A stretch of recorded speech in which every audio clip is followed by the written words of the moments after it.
It is time for Four Downs, and we're going to talk a little bit of trash talking, which I love. If I could change anything about Josh Heupel, it would be a little bit more trash talking. There we go. Four Downs now is brought to you by our friends at Sports Treasures. Four downs. Four questions. Four answers. The Dave Hooker Show. Four downs. A presentation of offthehooksports.com. So give me some background if you can, Caleb. We got Dan Lanning and Deion Sanders going at each other. We got Lou Holtz and Ryan Day going at each other publicly. That's what's different. Don't think for a second that Josh Heupel doesn't hate Eli Drinkwitz, and he does at Missouri. And don't think for a second he didn't run the score up last year because he hates Eli, I need a new haircut, Drinkwitz. So my questions with Four Downs is going to be all about trash talking. And Cooper Mays first will tell you that you need to do this. Cooper Mays here. Hit like and subscribe. And turn your notifications on. We're almost to a big number on YouTube, so please subscribe. If you haven't, tell a friend today. We'd greatly appreciate it. What's happening with Dan Lanning and Deion Sanders? Give me a backdrop before we start rocking with the Four Downs. Brought to you by our friends at Sports Treasures, carrying over 5 million sports treasures and so much more. Follow them on Facebook for the best sports memorabilia, ball stuff everywhere. They had a Hendon Hooker signed helmet. It's awesome.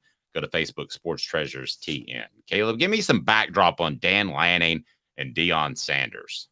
Okay, so starting with Lanning and Sanders, they're not as much going at each other. It's more about people going at Dan Lanning for what he said about Colorado. So, for those who didn't see the pregame speech, Dan Lanning said, they're fighting for clicks, we're fighting for wins, which I always joke was hypocritical because Oregon is literally built their program based on clicks with the jerseys. But sure, whatever.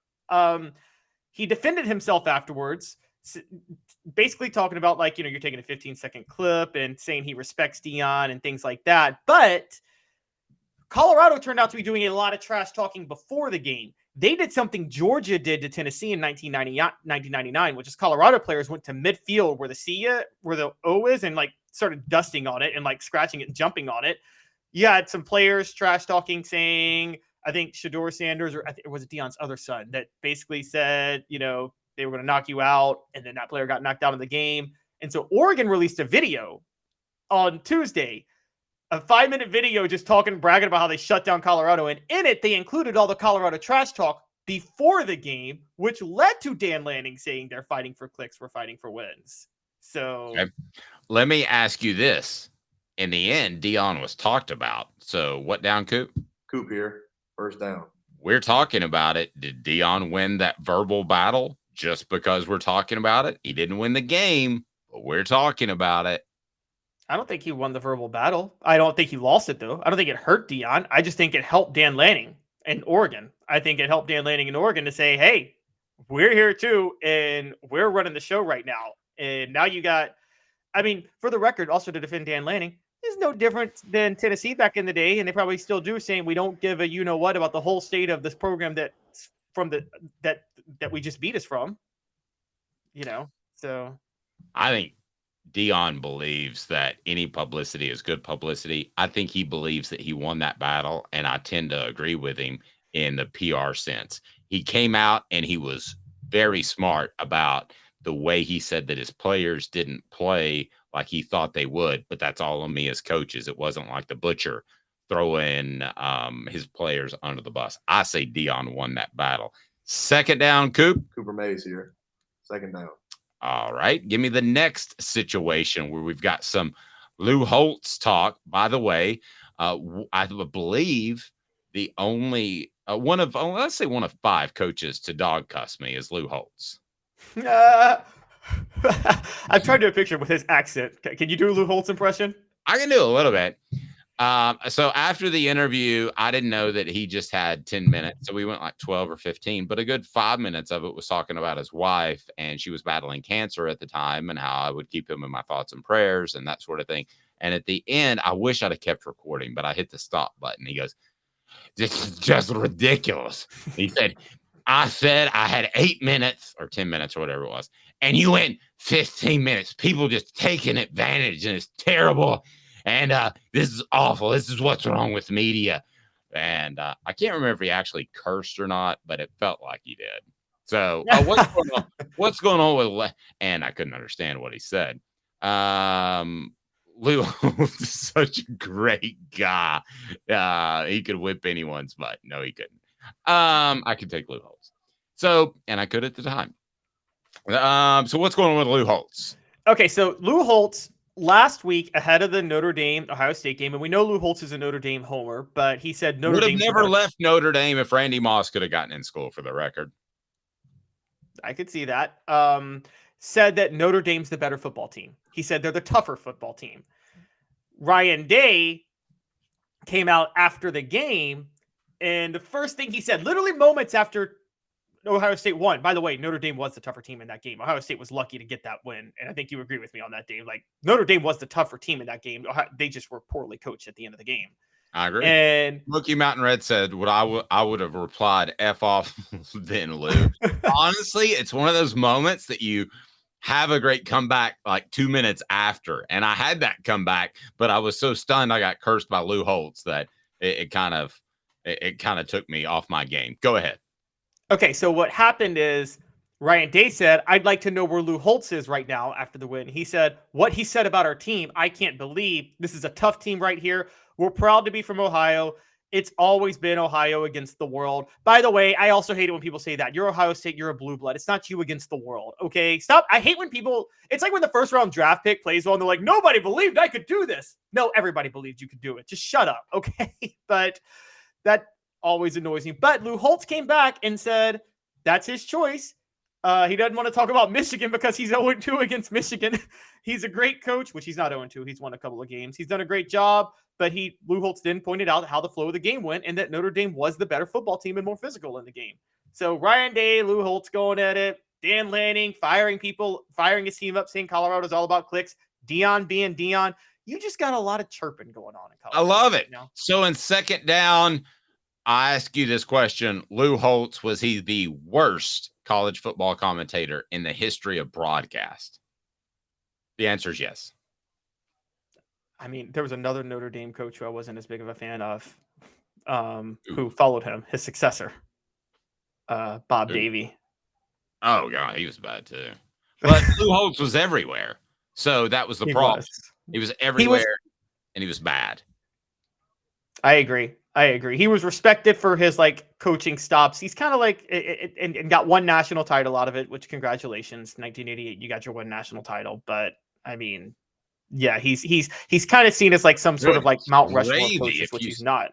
But good gravy. If you saw that team that played in Neyland Stadium and the talent they had and the miracle at South Bend, he should have had 2 or 3 national championships. He's kind of along those lines of a who was the coach who just had one we were just talking about yesterday that should have had more?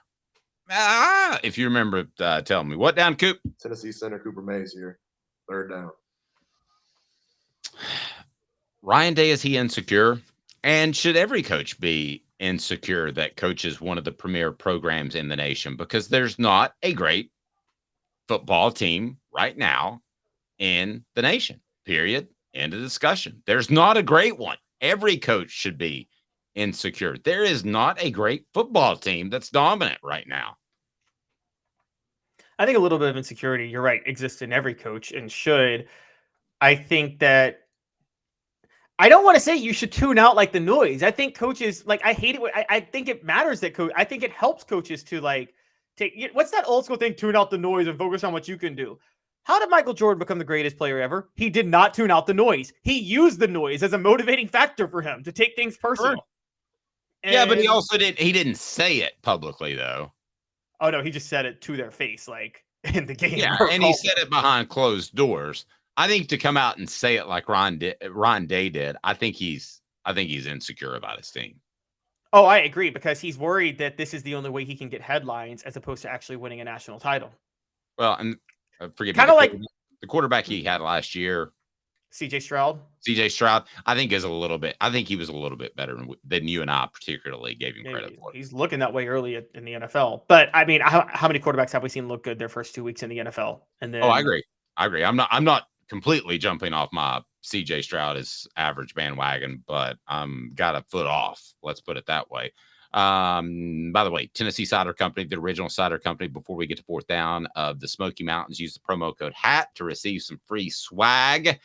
You can order almost anywhere in the United States. And if you use the promo code HAT, you get a free hat to go with any order of the delicious cider.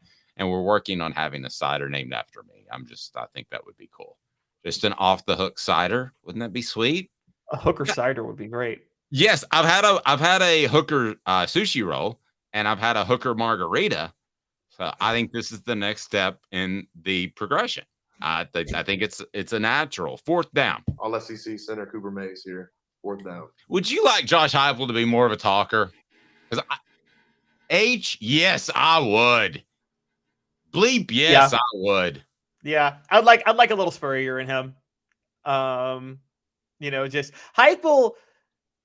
Because here's the thing with Heupel.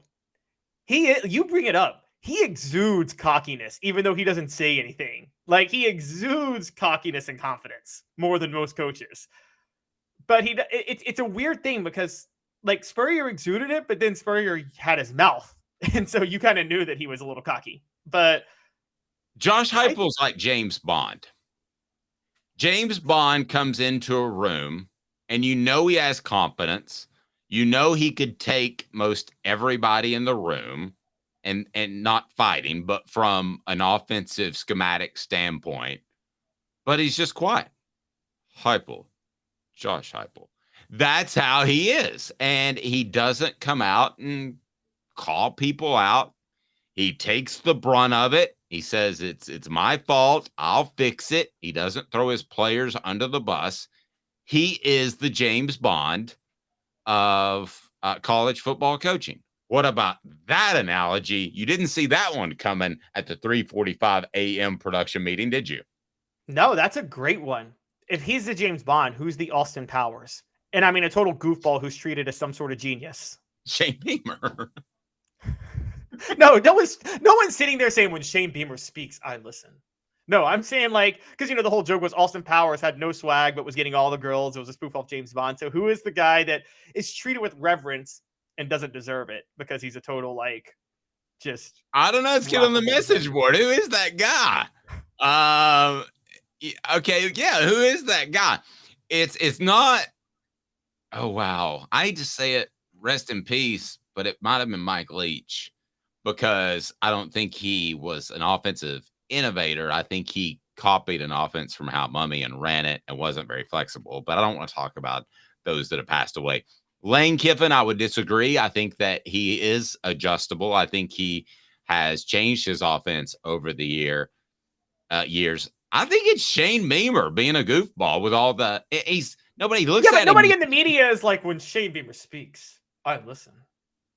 They did 2 SEC media days ago because he dropped all the, he came out with the gold chain and the picture, the eyeglasses and all that stuff. So they kind of did.